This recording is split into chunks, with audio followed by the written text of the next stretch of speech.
18 years to do this. In one of my favorite book series, The Chronicles of Narnia, Aslan the Lion tells us, every year that you grow, you will find me bigger. As I've gotten older, I've been privileged to learn how big God's character is, and to have so many people and friends and family who show me a little piece of his character. My only regret is that I can't thank everyone, but there are some particularly I would like to thank who've gone above and beyond to pour into me. First and foremost, my Lord and Savior, Jesus Christ. Right now, you'll see the best side of me as I'm giving my speech, but believe me, God has saved me from a lot, and I'm so grateful for that. Next, I would like to thank my mom and dad. No humans have done more for me than they have. Mommy, you are an expert story reader, cuddler, and party giver, and you always put us first. I'm really grateful for your commitment and willingness to homeschool. And Daddy, thank you for being a true gentleman and someone who's a gifted spiritual leader and teacher. Daddy is living proof that real men can shed tears, cook, and wash dishes. To my sister Emma, thank you. You are a gifted and sensitive young woman. I look forward to seeing God continue to use you. You've been my partner in crime, whether we're playing stuffed animals or stealing cookie dough from behind our parents' backs.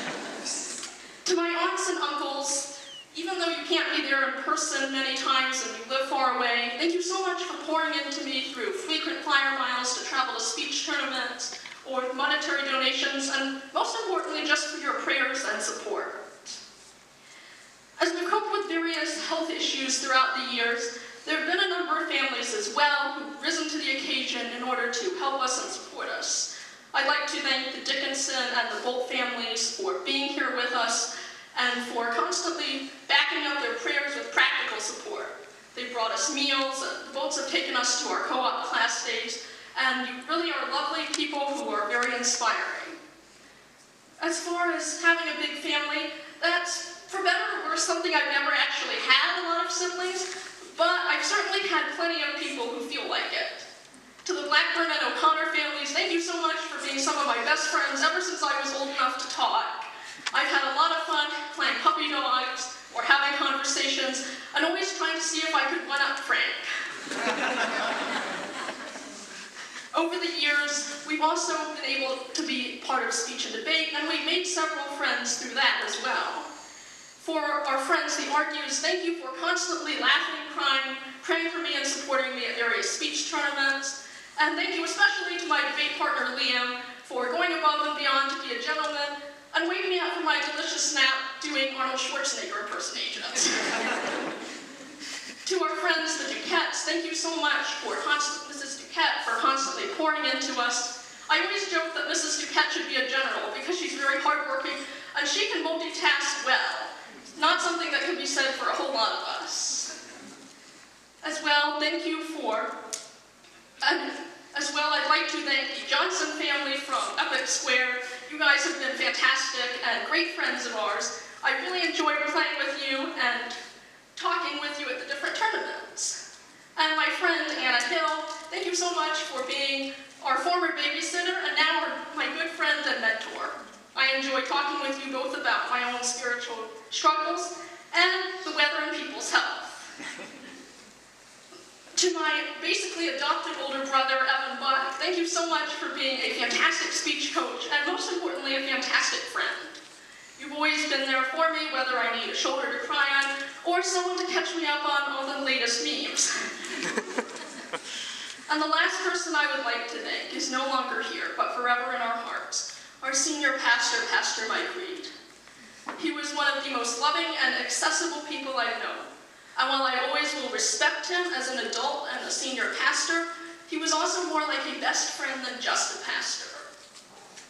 So in conclusion, I'm very privileged to know each and every one of you, and I'm sorry I can't possibly do you justice in my 5-minute speech, even if there's no 15-second penalty mark. Thus, I sincerely say from the bottom of my heart, may the Lord bless you and keep you. May he make his face shine upon you and be gracious to you. Back to you, Mommy and Daddy.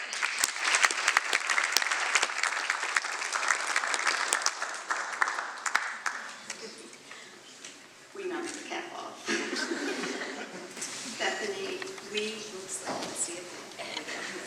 Daddy, Emma, and I, my speech is gone. See, aren't these things wonderful? Daddy, Emma, and I are so proud of you. Since day one, God has had his hand on your life. It is an absolute miracle how he orchestrated people, even Senator Dianne Feinstein, to bring you home to us from China. You are an intentional person, a lovely companion, a loyal and encouraging friend, a humorous storyteller. You've always had a story to tell, even from infancy. When you were little, I would tuck you in and I would say, "Good night, Bethany," several times, and I would literally have to close your bedroom door mid-story. We've seen you take on challenges like competitive speech and debate, and you remain diligent even though initially you were mortified to say a few words. You've also been a tremendous help to Emma, tutoring her in science and in math and in apologetics. Speaking of Emma, you could get your sister to do anything on a whim of yours, whether getting her to be a human guinea pig and sample mouthwashes, to letting you fill up her diaper to the brim with sand in the sandbox so she couldn't get up,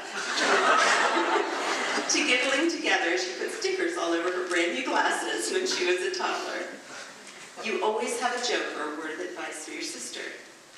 But what impresses Daddy and I most about the young woman that the Lord has molded you into is your love for the Lord. You struggled with the idea of God's grace, and he truly became your Savior and your friend a couple of years ago. We believe the Lord will direct your steps as you continue to seek him and as you honor and trust in him. Proverbs 3:5-6 says, "Trust in the Lord with all your heart and lean not on your own understanding. In all your ways acknowledge him and he will direct your paths." We want to encourage you to trust him as he leads you daily. Continue to put the Lord first in everything. This is your litmus test, and we've seen you use it. Does this, fill in the blank, relationship, college, course of study, speech, glorify the Lord? We love you, sweetheart. Congratulations.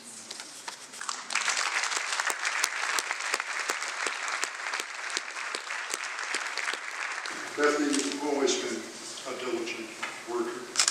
It's been such a privilege to be your father. Thank you for a job well done, and just thank you for